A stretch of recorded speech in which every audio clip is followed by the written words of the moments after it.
আসসালামু আলাইকুম। নতুন একটি ব্লগ নিয়ে আবার আপনাদের মাঝে চলে এলাম। আমার মেয়ের একটি ভ্যাকসিন বাকি ছিল, তো ভ্যাকসিনটা দেওয়ার জন্য বাসা থেকে বার হলাম। বাসার ভিতর থেকে বোঝা যায়নি যে এতটা রোদ। আমরা যখন বার হই তখন দুপুর 12:30 মেবি। তো আবার রাস্তায় এত পরিমাণ জ্যাম ছিল বলার বাইরে।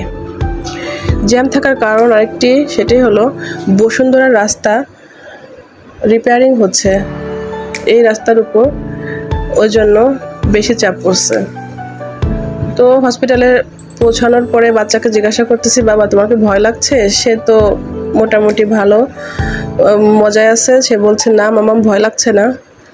এই তো আমি ওকে কোলে নিয়ে বসে ভ্যাকসিনটা দেওয়ার ট্রাই করছি। আমার বোনকে বললাম যে ছোট বাবুকে তুই ধর। এই যে আন্টি রেডি করছে ভ্যাকসিনটা। তো আন্টিটা অনেক ভালো এক্সপিরিয়েন্স, সেকেন্ডের মধ্যে দিয়ে ফেলছে। ও একটু চিল্লাইছিল, তা উনি বলতেছে যে না তোমাকে তো দেওয়া হয়নি, পরে দেব। আমাকে বলতেছে যে আপনি পরে আসেন, যাতে করেও নাও বোঝে যে দেওয়া হয়েছে এমন কিছু। তো তারপরে যে বের হলাম, এখান থেকে বের হয়ে গেলাম। আন্টি বাদবাকি যে কাজগুলো ছিল ওগুলো করছে, আমি ওনাকে পেমেন্ট করে বেরোয় যাচ্ছি।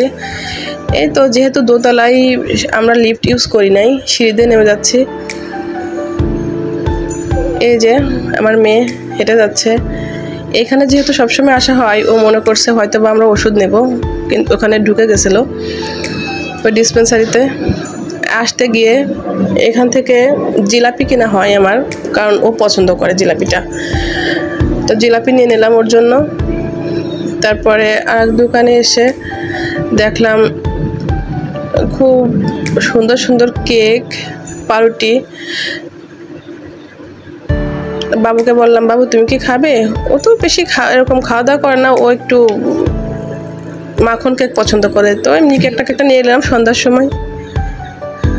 তো এই তো মামার মনে হচ্ছে ঘুম আসছে, মামার একটা ক্লিপ নিতে গেলাম, দেখে আরেকটা মামার সামনে চলে আসলো।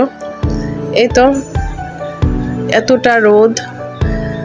এই যে আর একটা আন্টি ফুচকা বিক্রি করতেছে, অনেক রোদ তো একটা ছাতা নিয়ে নিছে, বড় একটা ছাতা। এই যে আস্তে আস্তে আমার বোনের কাছে গল্প করতেছি, দেখ আমরা বাসায় থেকে এত রোদ, বাহিরের যে রোদের তাপ এটা তো আমরা বুঝি না, যারা বাহিরে এসে ইনকাম করে তারাই বোঝে। এই যেমন ধরেন রিক্সাওয়ালা মামাটাই এই রোদের মধ্যে, সে যদি বাহিরে না আসে তার ফ্যামিলি অচল। সে 2 টাকা নিয়ে যাবে, তারপরে তার ফ্যামিলি চলবে। এটাই জীবন, সবাই কষ্ট করতে হয়। হয়তোবা আমরা ঘরে বসে করি, ওনারা বাইরে। তারপরেও খারাপ লাগে যে বাইরে অনেক রোদের মধ্যে তাদের কাজ করা লাগে। এই তো আস্তে আস্তে বাসায় চলে আসতেছি। যদিও রোদ ছিল তারপরও ভালো লাগতেছিল, রাস্তাটা অনেক স্মুথ। এই তো আজকের ভিডিও এই পর্যন্তই। Thanks for